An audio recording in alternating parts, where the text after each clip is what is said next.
guys! Welcome back to my channel. So if you don't know me yet, I am Jillian. So what I am going to do today is ipapakita ko sa inyo yung maliit na collection ko ng perfume.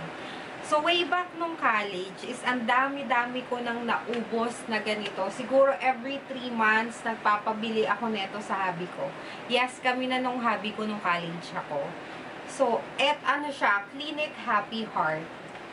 Etong isang to, eto yung last bottle ko na to is binili to I think 2 years ago. Ganito na lang siya kakonte. Kasi almost everyday ginagamit ko siya. Nung college ako, gusto ko rin yung Davidoff na Cool Water for Women. Meron din akong Flower by Kenzo. Ano pa ba yung mga naubos kong perfume? Madami na akong naubos na perfume. Yun lang ata yung mga natandaan ko. Chanel, I think. Chanel 60, parang ganon. So, pero dito talaga ako nag-stick kasi gusto ko siya. Clinique Happy Heart. So, the second one na gusto ko is, ako kasi, tinatago ko yung mga karton para just in case malaglag siya, may protection pa siya. So, eto, Arden Beauty. Ito siya. Sobrang bango niya. Ang lakas maka-feminine. Pwede siya, usually ito, sa gabi ko lang ginagamit pag may dinner date kami ni hubby. Ang bango niya, parang sophisticated yung amoy niya. So, the next one that I do have here, recently lang to binigay sa akin ng hubby ko. I think, mga 6 months ago. Actually, madumi na yung box niya. Pero since nga gusto ko, nakalagay siya sa box.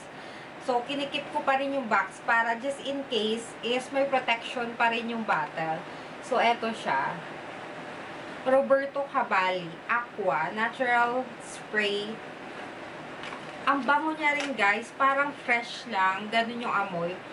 Parang galing ka lang sa shower. So, eto siya. Roberto Cavalli. Konti pa lang, pero ginagamit ko rin to parang every other day, ina-alternate ko siya. And the next one that I do have here is, wait lang, hahanapin ko yung takip niya kasi sobrang ang cute ng takip neto. Wait lang ha.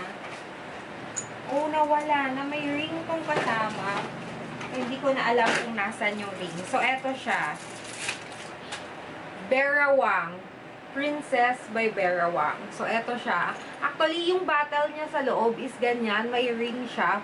Pero nawala ko na yung ring niya. So, hindi ko na alam kung nasan yung ring. So, eto yung actual perfume. So, yan siya. Yan yung actual perfume. May lavender scent siya. Masyado din siyang feminine. Tsaka parang ang lakas makaprinsesa ng amoy niya. Ginagamit ko rin siya during daytime or nighttime. Pwede din siya. Then, the next perfume that I do have is, isa din to sa mga favorite ko ng college. Ewan ko ba ngayon, parang naging less favorite ko na siya.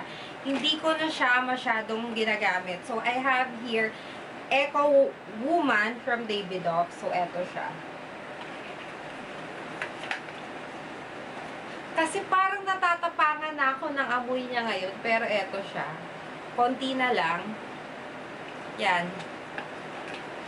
The next one that I do have is, ginagamit ko rin to madalas. Binili to ng hubby ko nung pumunta kami ng Singapore. Narciso Rodriguez. So, yan. Kung nakikita nyo, lahat ng ano ko is tinatry kong itago talaga yung bottle. So, eto siya. Yung amoy niya, para siyang musky. Basta ang bango niya, guys. Pwede din siyang, pwede siyang panggabi. I mean, sa gabi ko lang talaga siya ginagamit. Pwede siyang pang umaga. Pero yung amoy niya kasi parang pang party talaga. So, the next one that I do have is Versace Crystal Noir. Hindi ko siya mabanggit, pero ito siya guys. Pagpasensyahan nyo na, nabubutcher ko yung words. So, eto, ang ganda din ng bottle niya. Yayamanin. Yan, eto siya. Eto, sobrang bango niya. Parang amoy mayaman siya. Pang party talaga siya. Ewan ko, ako kasi may perfume ako na gusto ko pang umaga lang siya, yung scents niya. Especially etong etong Clinique Heart, na parang amoy mga bulaklakin siya. Gusto ko siya pang umaga.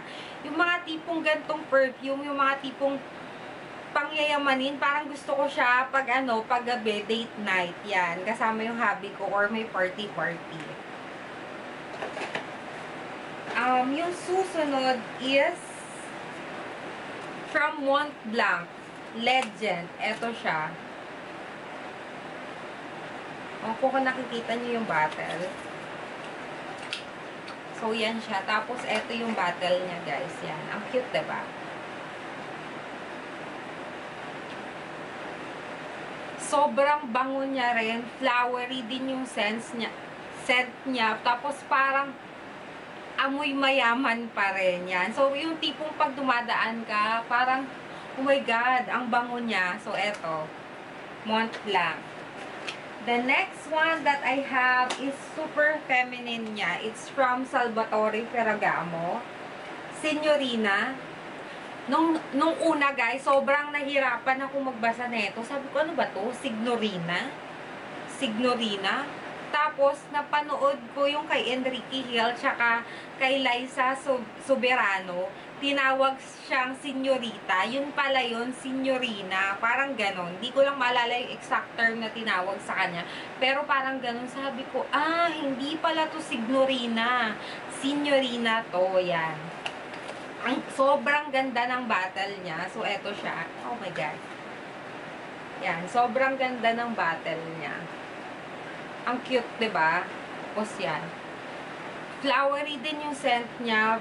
Pwedeng-pwede siyang pang umaga. Yung tipong pag gusto mong magpa-girl pag umaga, mag-amoy mayaman, eto. Sobrang bango niya. Ano pa bang meron ako dito? So, the next one that I do have is pagpasensyahan nyo na, madumi na siya. Pero etong perfume na to is, since nung college pa talaga ako, hindi siya naubos kasi sobrang yayamanin ng kanyang amoy at sobrang matapang na yung tipong pag dumadaan ka, yung buong tao naaamoy ka. So, eto siya, Chance by Chanel. So, imagine guys, siguro eto mga 10 years na to sa akin, ganun pa rin yung amoy niya, hindi nawawala. Kasi ako yung perfume ko is hindi ko nilalagay sa dresser. Ang perfume ko is nakalagay sa loob ng cabinet. Tapos naglalagay ako doon ng humidifier. Bumibili ako sa Ace Hardware. Basta tinatago ko talaga siya sa loob ng aking cabinet para dark siya tapos hindi natatamaan ng araw. Para yung amoy niya is hindi basta-basta nawawala. So, the next one that I do have is Roberto Cavalli ulit. Pero, hindi ko pa siya nabubuksan at hindi ko pa siya nagagamit. I think dinala to ng hubby ko the last time na pumunta siya dito. Since na hindi ko pa siya ginagamit, pero ipapakita ko siya sa inyo. So, bubuksan natin. Hindi ko na maalala, meron akong favorite perfume ng college ako, nakalimutan ko. Ayun pa pala, meron akong from Christian Dior, J'adore ata. J'adore, hindi ko alam kung paano siya banggitin, pero gusto ko rin siya. Tapos yung J.Lo na Glow, may ganun din akong perfume. So, ubus na yun, hindi ko na mapapakita sa inyo. Tinapon ko na rin yung bottle. I think yung yung Chanel ko, Chanel 60 or hindi ko na matandaan is binigay ko naman yun sa nanay ko. So, eto yung eto yung gold na Roberto Cavalli. Hindi ko alam kung ano siya. Kasi, eto yung blue. Eto yung lalagyan naman niya. So, blue din siya. Hindi ko alam kung magkaamoy silang dalawa. So, yan. Ang ganda ng bottle nila, diba? Parang pang prinsesa lang.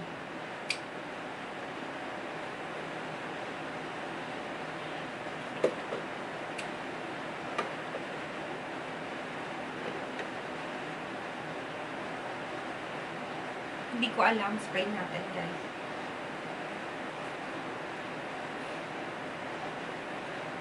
Oh, etong gold is parang amoy panggabi siya. Amoy pang party. Tapos, etong, wait lang.